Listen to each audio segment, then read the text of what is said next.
Okay, this is the morning update for DelrayVAweather.com. It's September the 29th, about 9:30. And a few things happened overnight. The tropical depression 11 was intensified and was upgraded to Tropical Storm JOAQUIN. This is the 5 a.m. Advisory from the National Weather Service. They'll come out with another advisory about 11 a.m. And this shows that JOAQUIN will be potentially near, even with Norfolk, about 2 a.m. on Sunday. And again, this is a cone of confidence for the center of the storm. So the center of the storm, says basically the center of the storm can be anywhere from here over to here at 2 a.m. on Sunday. Not that this is the center and this is going to be an outer bound of wind.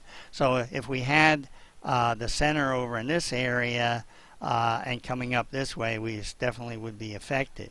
But right now, it's looking like we may only get heavy rain and wind gusts perhaps up to 30 mile an hour Saturday and Sunday. But I want to show you a few other things here.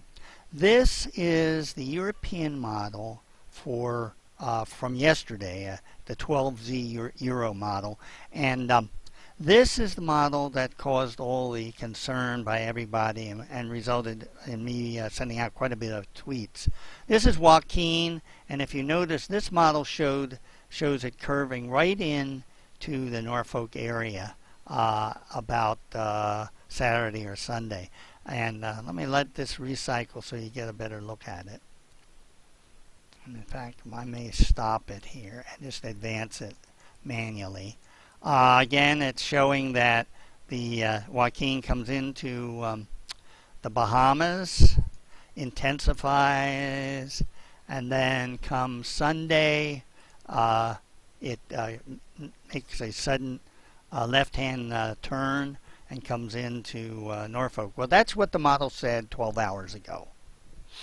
Okay, this is the current Euro model. Let me stop this again here when it gets up here.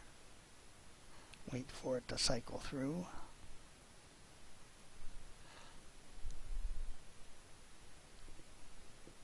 Okay, I'm going to stop it here. All right, here's JOAQUIN, and if we advance this again, it shows that JOAQUIN comes into the Bahamas, and it starts intensifying around the Bahamas, very intense there, and then suddenly takes a out to sea turn, doesn't come anywhere near the U.S. coastline, and doesn't really do much effect at all on the East Coast. So in 12 hours we had that large a change in what the European model says JOAQUIN is going to do, and that actually makes me suspicious of both projections. So I'll show you the current GFS. Current GFS again has JOAQUIN sort of intensifying a little bit and then goes out to sea.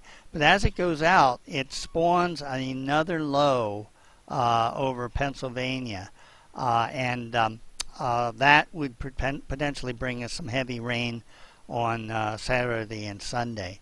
Again, this it differs a bit because the GFS yesterday was showing it the JOAQUIN coming into New Jersey.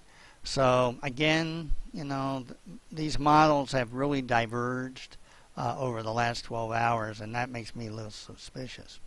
Okay, this is the GFDL model, and it's showing out to 126 hours. And if we stop here and advance this a little bit, let me see if I can go back a little bit. The thing that concerns me here, again, it shows JOAQUIN going out to sea, but then at the very end of the 126 hours, it starts making a turn inward to the left and it seems to be suggesting it could very well make landfall on Long Island or southern Massachusetts. So again, these models are really not doing such a great job projecting things here. And again, if I bring this up to 126 hours on this model, this is the HWRF, you see Joaquin definitely is being shown to impact Long Island, Montauk, and Martha's Vineyard, and the eastern part of Massachusetts. I'll back it up a little bit. So you can see this one shows again a sharp turn into shore. So right now everything is sort of up in the air. Let me see if I can bring up another one. Let me see if I can find this. I thought I had this up, but I guess I didn't.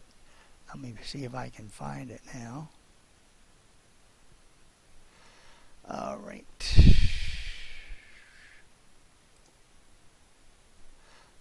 This is a website, Tropical Tidbits. It's run by an expert in hurricanes. And this is the latest update that shows the GFS ensemble. And if you notice here, it's showing that the average of all the different tracks does take it out to sea away from the coast. But you have a lot of ensembles, again here, showing a turn in towards the coastline. So I still think that this storm should be watched. If it does not, over the next between Wednesday and morning of Friday morning, it should intensify, and we'll have a much better idea probably Thursday night, Friday morning, of whether it's really going to affect us or not.